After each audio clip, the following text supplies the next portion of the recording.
नमस्कार दोस्तों, good morning. तो मैं आपका दोबारा से अपने इस यूट्यूब चैनल पर आपका स्वागत करता हूं और आज हम लोग समझेंगे कक्षा 9वीं की ही कुछ महत्वपूर्ण बातों में और उसमें हम समझेंगे संयोजकता के बारे में। संयोजकता क्या होती है, चलिए शुरू करते हैं।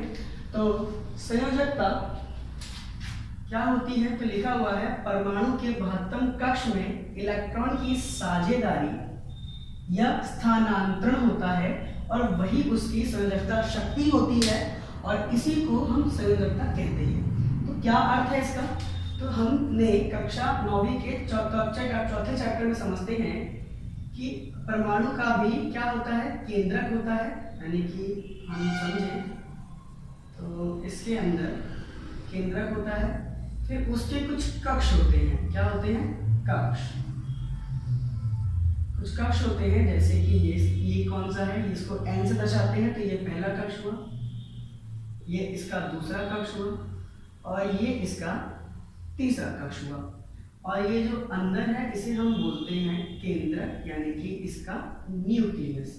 और हम लोग ये भी जानते हैं कि केंद्रक के अंदर प्रोटॉन और न्यूट्रॉन होते हैं और उसके बाहरी कक्ष में इलेक्ट्रॉन क्या करता है, उसमें क्या करता है, रिवॉल्व करता है, यानी कि घूमता है। ठीक है, तो संयोजकता क्या है, किसी भी परमाणु यानी किसी भी तत्व का जो परमाणु है उनके अंदर हम सब जानते हैं कि उनके अंदर ये तीनों चीजें होती हैं, प्रोटॉन भी होता है, इलेक्ट्रॉन भी होता है। अब प्रोटॉन तो केंद्रक में होता है, पर इलेक्ट्रॉन क्या होते हैं, अपने अपने इस पहले कक्ष में, दूसरे तीसरे अपने अपने कक्ष में, ठीक है ना, अपनी परमाणु संख्या के अनुसार रहते हैं। परमाणु संख्या जैसे कि ये एलिमेंट लिखे हुए हैं और ये हमने पहले भी आपको बताया था, जैसे कि इसकी परमाणु संख्या 1 2 3 4 5 6 7 8 9 10 11 और 12। तो ये कुछ तत्व लिखे हुए हैं और इनकी परमाणु संख्या भी यही है। परमाणु संख्या क्या है, तो परमाणु संख्या को प्रोटॉनों की संख्या कहा जाता है, यानी कि इनके अंदर प्रोटॉन की संख्या भी इतनी है। और हमने ये भी जानते हैं कि किसी भी तत्व के अंदर जितने प्रोटॉन होते हैं उतने ही इलेक्ट्रॉन भी होते हैं, दोनों की संख्या बराबर होती है। परंतु प्रोटॉन केंद्रक में रहता है और इलेक्ट्रॉन अपने अपने कक्ष में रहता है।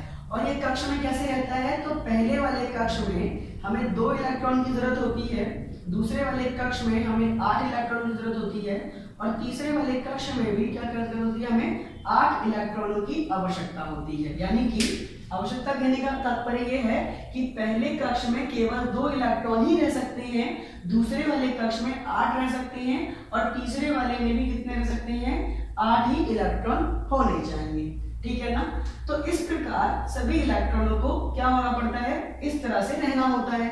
तो क्या होता है, लिखा हुआ है परमाणु के महत्तम कक्ष में। तो परमाणु के महत्तम कक्ष का मतलब क्या, चलिए हम लोग इनकी क्या करते हैं, इनकी महत्तम कक्ष निकालते हैं। मतलब इस तरीके से इन सभी को हम रखते हैं और देखते हैं कि किसमें क्या होता है। जैसे कि हाइड्रोजन के पास इसकी संख्या, परमाणु संख्या 1 है, तो इसके पास इलेक्ट्रॉन भी 1 होगा। तो अगर हम देखें तो पहले कक्ष में कितने आने चाहिए, 2, पर इसके पास कितने हैं, केवल 1 है, तो ये 1 ही दे पाएगा। तो इसके बाहरी कक्ष में कितने आए, 1। इसका कक्ष भी बाहरी यही होगा क्योंकि 1 ही है। अगर हम इसकी बात करें हीलियम की, तो हीलियम के पास 2 है और पहले वाले कक्ष में 2 चाहिए, तो पहले वाले कक्ष में हमने कितने रख दिए, 2। अब लिथियम के पास 3 है, 3 संख्या है और 3 ही प्रोटॉन इलेक्ट्रॉन है, तो इसके पहले वाले कक्ष में तो हम कितने भरेंगे, 1। दूसरे वाले कक्ष में 8 होने चाहिए थे, पर इसके पास 1 ही है, तो हम 1 ही लिखेंगे। इसी तरीके से अगर हम सबकी निकालें तो हम बेरिलियम की बात करें तो इसमें 2 आएगा और दूसरे वाले कक्ष में भी 2 आएगा। इसमें पहले में 2 भरेंगे, तीसरे में बचेगा कितना, 3 बचेगा, तो 3 किसमें जाएगा, इस दूसरे वाले कक्ष में आ जाएगा। इसी तरीके से अगर हम कार्बन की बात करें तो कार्बन का 6, तो 6 इलेक्ट्रॉन हुए, तो 6 में से 2 हमने इसमें दे दिया पहले वाले कक्ष में, तो दूसरे वाले कक्ष में कितने बचेंगे, 4, तो हमने कितने लिख दिए, 4 लिख दिए। नाइट्रोजन की इसी तरह से निकाले तो 2 5, इसकी निकालेंगे ऑक्सीजन की तो 2 6, ऐसे निकालेंगे तो 2 7, नियोन की निकालेंगे तो 2 8 और सोडियम की निकालेंगे तो 2। देखिए सोडियम में क्या 11 थे, 11 में से पहले कक्ष में कितने चाहिए, 2, तो अभी भी इसके कितने बचे, 9 बचे।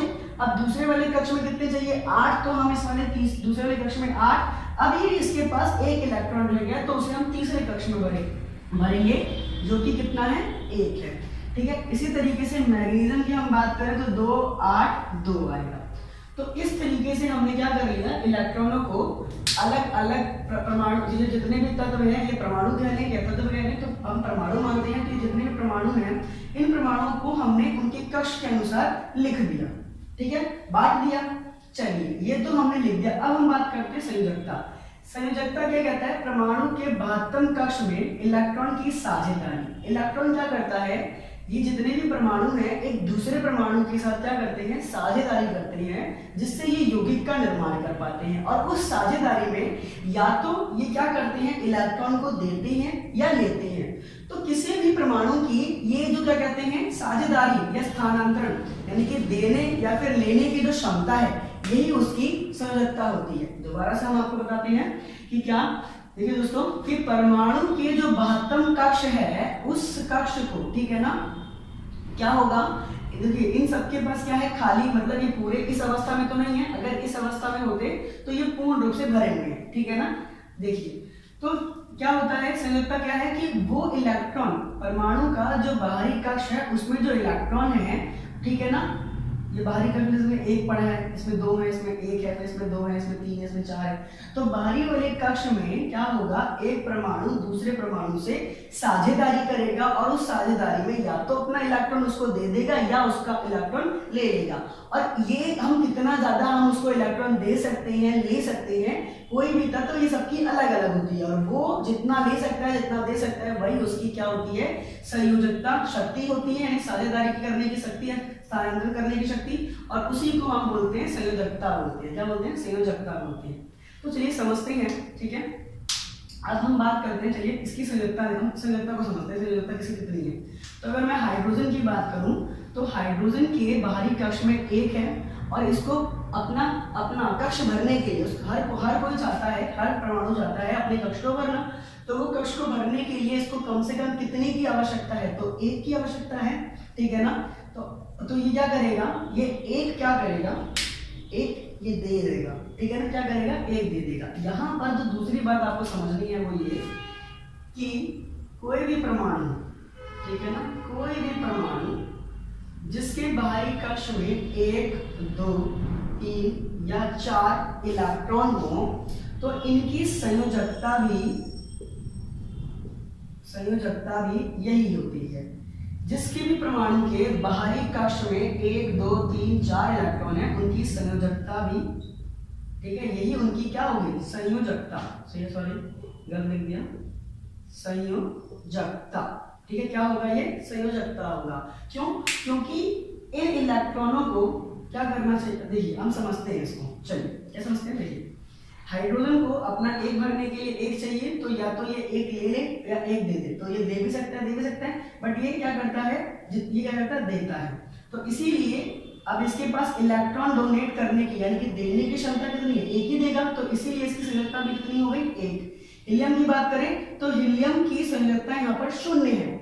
दोबारा से बोल रहा हूँ बेटा, हीलियम की संयोजकता क्या है, यहाँ पर 0 है। क्यों, क्योंकि उसके पास 2 इलेक्ट्रॉन ही थे और उसने पहले वाले कक्ष में 2 पूर्ण रूप से भर दिए। तो इसको ना लेने की जरूरत है ना देने की जरूरत है, इसीलिए इसकी संयोजकता क्या होगी, इसकी संयोजकता यहाँ पर 0 हो जाएगी। क्या हो जाएगी, 0। और इसी को हम बोलेंगे अक्रिय गैस। हमने पीछे पढ़ा था ना कि अक्रिय गैस परमाणु रूप में रह पाते, तो मैंने बताया था क्यों, क्योंकि उनकी संयोजकता क्या होती है, 0 होती है। तो आप देख सकते हैं इसकी संयोजकता कितनी है, 0 है। उसी तरीके से लिथियम की बात करें हम लोग, तो लिथियम ने जब भरा तो उसके बाहरी कक्ष में कितने हैं, 1, जबकि ये दूसरा कक्ष है, तो दूसरे कक्ष के अनुसार हमें वहां पर 8 इलेक्ट्रॉन भरने हैं। तो 7 इलेक्ट्रॉन को इसकी आवश्यकता है। तो क्या ये 7 इलेक्ट्रॉन ले सकता है या 1 देना आसान है, तो तो 1 देना आसान है ना कहीं, तो ये क्या करेगा, 1 को दे देगा। तो इसकी संयोजकता भी क्या हो गई, 1 हो गई। उसी प्रकार से इस बेरिलियम को भी 6 इलेक्ट्रॉन की जरूरत है और इसके पास कितने हैं, 2 है। तो 2 देना आसान है, 6 लेना आसान है, तो 2 देना आसान है, तो इसीलिए क्या करेगा, ये इसको दे देगा। तो इसकी संयोजकता भी क्या हो गई, 2। अगर हम बोरोन की बात करें तो बोरोन के आखिरी कक्ष में 3 है, जबकि इसको 5 की आवश्यकता है दूसरे कक्ष के अनुसार। तो ये क्या करेगा, 5 लेना बहुत मुश्किल हो जाएगा, 3 देना आसान है तो 3 दे देगा। इसी प्रकार से हम कार्बन की बात करें तो कार्बन में भी कुछ इसी प्रकार से होगा, इसलिए इसकी संयोजकता कितनी है 4। 4 चाहिए, 4 को कंप्लीट चाहिए, इसको 4 चाहिए पूरा करने के लिए, पूरा देने के लिए, तो इसके आखिरी कक्ष में क्या होगी 4। तो आप समझ सकते हैं कि किसी कोई भी परमाणु जिसके आखिरी में ये इलेक्ट्रॉन हो, उनकी संयोजकता भी बिल्कुल यही होती है। ये आप इस तरह से याद कर सकते हैं। अगर मान लीजिए कोई दूसरा परमाणु है जिसके आखिरी कक्ष में 5, 6 और 7 है, कितने हैं 5, 6, 7। चलिए इसको उल्टा लिख देते हैं। उल्टा क्यों लिख रहे हैं तो बताता हूं मैं आपको।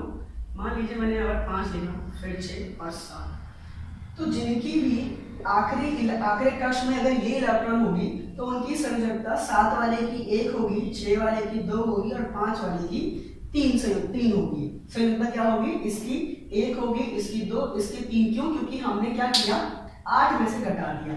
ऐसा क्यों किया? तो देखिए अगर हम यहाँ से चले 7वें नंबर से, तो नाइट्रोजन पे हम देख सकते हैं उसके बाहरी कक्ष में 8 है। अब इसको पूर्ण करने के लिए कितनी चाहिए 3, तो ये 3 लेना आसान है, 5 देना क्या है मुश्किल, बिल्कुल। तो ये क्या करेगा 3 किसी ऐसे परमाणु से 3 ले लेगा, तो इसीलिए 5 वाले की सूत्र कितनी हो गई 3। तो आप क्या करेंगे 8 में से घटा दें, ठीक है, या तो ये याद रखें, ठीक है, इस तरीके से आप उसकी क्या करेंगे निकाल लेंगे। तो याद रखें 5 वाले की कितनी होगी 3। उसी प्रकार से 6 देना मुश्किल है पर 2 लेना आसान है, तो क्या करेगा 2 ले लेगा, तो इसीलिए इसकी संख्या कितनी हो गई 2, ठीक है ना।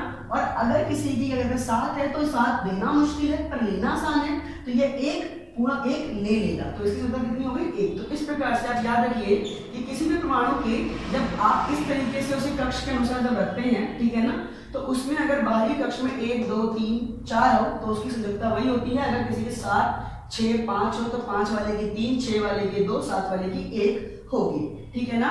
अगर मान लीजिए किसी के में 8 है तब क्या होगा, तो हम अगर नियम के अनुसार चले तो नियम कहता है 2 और 8 होने चाहिए, इसके पास भी 2 और 8 ही थे, 10 थे, पूर्ण रूप से भरे हुए हैं, इसका मतलब इसकी संयोजकता क्या है 0 है। और ये भी क्या है, ये भी एक प्रकार का अक्रिय गैस है, ये भी क्या है अक्रिय गैस है।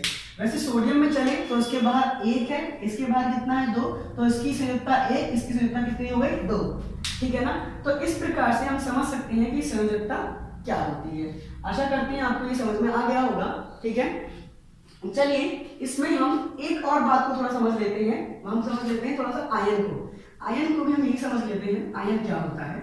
तो देखिए होता क्या है, जैसे कि अगर हम बात करें तो आपने देखा होगा आपकी किताब में कि Na के ऊपर प्लस लिखा होता है और क्लोरीन के ऊपर माइनस होता है, और ये दोनों आपस में मिलके एक यौगिक बनाते हैं जिसे हम बोलते हैं NaCl। क्या बोलते हैं इसको, NaCl बोलते हैं। तो ये जो इसके ऊपर जो प्लस है, इसके ऊपर ये माइनस है, इनको हम या इन्हें हम आवेश कहते हैं, ठीक है ना। इसे बोलेंगे धनात्मक आवेश, इसे बोलेंगे ऋणात्मक आवेश, ठीक है। हम बचपन से पढ़ते आते हैं कि आवेश 2 प्रकार के, पॉजिटिव नेगेटिव इंग्लिश में कहें तो ये जो धनात्मक आवेश है इसके ऊपर ये कैसे आया, या इसके ऊपर ऋणात्मक आयन ये चिन्ह कैसे आया, तो उसको समझते हैं। तो देखिए क्या होता है, सोडियम का जो परमाणु संख्या है वो कितनी है 11। तो 11 अगर संख्या है तो हम जानते हैं कि किसी भी परमाणु में जो प्रोटॉन और इलेक्ट्रॉनों की संख्या क्या होती है बराबर होती है। तो क्या होता है, इसके पास 11 प्रोटॉन है और 11 ही इलेक्ट्रॉन है, ठीक है ना। क्या है 11 प्रोटॉन है और 11 ही इलेक्ट्रॉन है। और यौगिक बनाने में एक और महत्वपूर्ण बात जो आपको यहाँ समझनी चाहिए, यौगिक के निर्माण में केवल इलेक्ट्रॉन हिस्सा लेते हैं। कौन हिस्सा लेता है, इलेक्ट्रॉन। यानी कि कहें कि रासायनिक अभिक्रिया में भाग लेने वाले केवल कोई और नहीं, केवल इलेक्ट्रॉन होते हैं जो हिस्सा लेते हैं। चलिए अब ये दोनों बराबर हैं, तो होता क्या है, अगर हम इनका कक्ष के अनुसार इनका स्थानांतरण मतलब बांटे तो इसका आता है 2, 8, 1।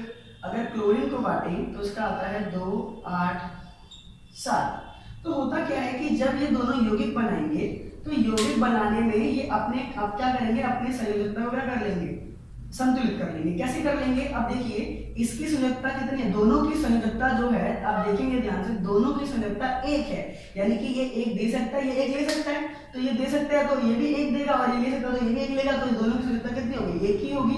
तो क्या होता है कि इसको देना आसान है, तो क्या करते हैं, ये अपने बाहर वाले एक इलेक्ट्रॉन को क्लोरीन को दे देता है। जब ये इसको दे देता है, ठीक है ना, जब ये एक इलेक्ट्रॉन अपना इसको दे देता है तो क्या होता है, जब इसने इसको दे दिया तो अब परिस्थिति क्या हो जाएगी कि यहाँ पर 8 हो जाएगा, जहाँ पर पहले 1 था वहां पर 7 था, अब यहाँ पर क्या हो जाएगा, यहाँ से 1 हट जाएगा, यहाँ से 7 को 8 बन जाएगा। तो अब होगा क्या कि जहां पर 11 पॉजिटिव थे, अब वहां पर केवल 10 ही क्या रह गए, इलेक्ट्रॉन रह गए। तो 11 में से 10 को घटाएंगे तो एक पॉजिटिव चार्ज यानी कि एक धनात्मक आवेश रह जाएगा, जिसकी वजह से इस सोडियम के ऊपर प्लस का चिन्ह आता है। और यहाँ पर कुछ लिखा नहीं है, इसका मतलब इसके पास केवल एक ही आवेश है, ठीक है ना। अच्छा, क्लोरीन के ऊपर ऋणात्मक आवेश क्यों आता है? क्योंकि क्लोरीन के पास, इसका अगर हम देखें तो क्लोरीन का परमाणु संख्या 17 होता है, और इसके पास पहले 17 प्रोटॉन और 17 ही इलेक्ट्रॉन थे, पर जब इसने एक इलेक्ट्रॉन को ले लिया तो इसके पास 17 पॉजिटिव तो हैं, पर 18 क्या हो गए, इलेक्ट्रॉन, एक इलेक्ट्रॉन बढ़ गया। तो अब इसमें से सॉल्व करेंगे तो 17 में 17 चला जाएगा, तो एक ऋणात्मक क्या होगा, आवेश रह जाएगा, जिसकी वजह से क्लोरीन के ऊपर क्या आता है, एक आवेश आ जाता है। किसी भी परमाणु के ऊपर जब कोई आवेश आता है तो उसको आयन कहते हैं, और ये वो आयन है जो प्रकृति में अपना अस्तित्व बनाकर रह सकता है। यानी इस अवस्था में भी अगर हमें प्रकृति में कोई वस्तु मिलती है तो वो आवेश, मतलब वो मौजूद हो सकती है हमारी प्रकृति में, अस्तित्व बना सकती है, ठीक है ना। और उसका कारण क्या था, तो उसका कारण यही होता है। आशा करते हैं आपको ये भी समझ में आ गया होगा, ठीक है ना। चलिए अब हम इसको रफ करते हैं और आगे बात करते हैं। चलिए दोस्तों, अब हम लोग आगे बात करते हैं, और आगे हम समझने वाले हैं यौगिकों के सूत्र, यानी कि यहाँ पर हम समझेंगे कि यौगिकों का सूत्रों का निर्माण कैसे करते हैं, हम ये समझेंगे। इस तरफ कुछ बहुपरमाणु के नाम लिख रखे हैं, उनके संकेत भी लग रखे हैं, ठीक है ना। और इनके हम कुछ प्रकार के सूत्र बनाना सीखेंगे कैसे बनते हैं, ठीक है ना। जैसे कि कुछ एग्जाम्पल ले लेते हैं, तो सबसे पहले ले लेते हैं सोडियम क्लोराइड। चलिए हम ले लेते हैं क्या, सोडियम क्लोराइड। तो सोडियम क्लोराइड, अब आपको नाम पता होना चाहिए सोडियम का, यहां पर हम क्या लिखेंगे, उनका प्रतीक लिखेंगे, ठीक है। और यहां पर हम उसके क्या लिखेंगे, उसकी संयोजकता। तो सोडियम का प्रतीक होता है Na, और क्लोरीन यानी कि क्लोराइड यानी कि क्लोरीन, और क्लोरीन का प्रतीक होता है Cl।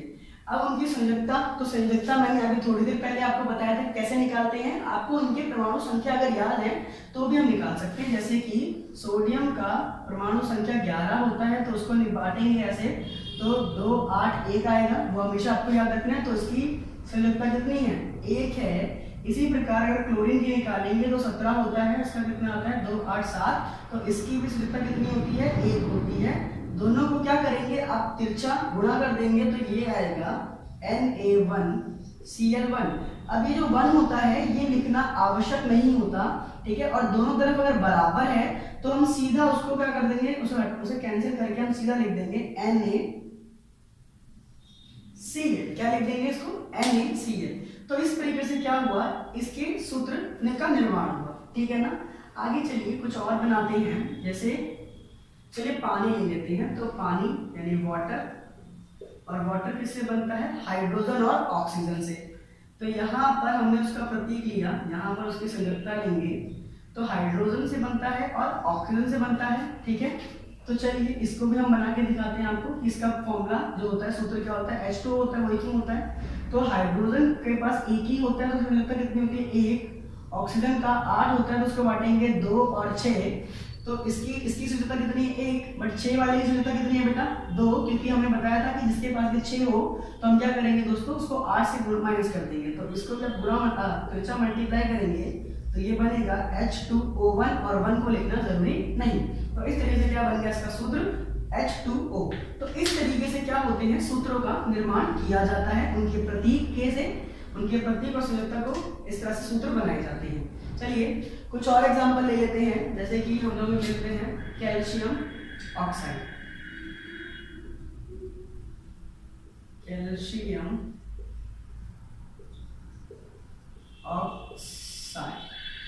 कैल्शियम ऑक्साइड यानी उसका प्रतीक क्या है, तो कैल्शियम को Ca से दिखाते हैं और इसकी संयोजकता तो नीचे लिखता है। और ऑक्साइड यानी कि ऑक्साइड, याद रखिए ऑक्साइड का मतलब क्या है, ये ऑक्सीजन से बना हुआ है, तो ये ऑक्सीजन लिखेंगे। अब कैल्शियम की कैल्शियम का परमाणु संख्या 20 होता है, तो उसको दिखाएंगे तो 2 8 8 2, तो आखिरी में कितना बचा 2, तो इसके क्या होगा, संयोजकता 2 होगी। उसी प्रकार से ऑक्सीजन की संयोजकता भी थोड़े पहले निकाली कितनी थी 2, तो दोनों को तिरछा से गुणा कर देंगे आप लोग, तो Ca2O2। ध्यान दीजिए जब दोनों तरफ अगर बराबर संयोजकता हो तो वो एक दूसरे को काट देते हैं, तो यहाँ पर सूत्र हम जो लिखते हैं छोटा कर देते हैं इसको, क्या होता है CaO, तो इसका नया सूत्र क्या हुआ CaO हुआ। इस तरीके से निर्माण किया जाता है। चलिए अब हम कुछ ऐसे उदाहरण, चलिए अब हम लोग कुछ और उदाहरण ले लेते हैं। बट उदाहरण लेने से पहले यहाँ पर एक थोड़ी सी मिस्टेक हो गई थी। वो मिस्टेक क्या हो गई थी कि हाइड्रोजन कार्बोनेट का जो संकेत या प्रतीक था वो CO3 लिख दिया था, जबकि हाइड्रोजन कार्बोनेट का जो प्रतीक होता है वो HCO3 होता है और इसके ऊपर ऋणात्मक आवेश एक होता है। केवल कार्बोनेट का ही प्रतीक CO3 होता है और जिसके ऊपर आवेश कितना है 2। आवेश ही कहीं ना कहीं संयोजकता भी आप कह सकते हो, इनकी संयोजकता बता रहा है। तो कुछ और उदाहरण ले लेते हैं जिनमें हम इनके बारे में बात करते हैं। जैसे सबसे पहले उदाहरण ले लिया हम लोगों ने सोडियम हाइड्रोक्साइड। चलिए सोडियम हाइड्रोक्साइड, तो सोडियम हाइड्रोक्साइड के बारे का हमें क्या बनाना है, हमें सूत्र बनाना है। तो सोडियम यानी कि Na, अब सीधे लिखते हैं। हाइड्रोक्साइड का प्रतीक OH, तो OH लिखा। सोडियम का संयोजकता हमने अभी निकाला 1 आती है और इसकी संयोजकता भी कितनी है 1 है, क्योंकि इसके ऊपर ऋणात्मक यहाँ पर आवेश बस कोई उसके बगल में कोई संख्या नहीं दे रखी, तो वहां पर हम क्या मानेंगे 1, दोनों को इस तरह से गुणा कर देंगे तो ये आ जाएगा NaOH। 1 लिखना जरूरी नहीं होता, ठीक है ना। चलिए तो इस प्रकार से हमने किसके बना दिए बेटा, बहुपरमाणु वाले यौगिकों का भी निर्माण इस तरह से किया जाता है। ये चीजें आपको याद करनी होगी, ठीक है ना। इनका चिन्ह क्या होता है, इनके ऊपर संयोजकता कितनी होती है, ये जो आवेश हैं वही उनकी संयोजकता बता रहे हैं। एक और एग्जांपल ले लेते हैं, जैसे कि हम लोग एग्जांपल ले लेते हैं कैल्शियम कार्बोनेट। चलिए कैल्शियम कार्बोनेट नहीं, चलो सोडियम कार्बोनेट ले लेते हैं। सोडियम कार्बोनेट, तो सोडियम का प्रतीक 1, संयोजकता 1, कार्बोनेट का जो प्रतीक है वो CO3 है और इसके ऊपर जो आवेश है वो 2 है, तो यहाँ पर 2 लिखेंगे। दोनों को इस तरह से आप क्रॉस मल्टीप्लाई करेंगे तो यहाँ आ जाएगा Na2, यानी तिरछा मल्टी गुणा करेंगे तो Na2CO3। तो इसका प्रतीक क्या हो गया, इसका सूत्र क्या हो गया Na2CO3। इस तरीके से यौगिकों के सूत्रों का निर्माण किया जाता है, ठीक है ना। चलिए एक और एग्जांपल ले लेते हैं, तो हम ले लेते हैं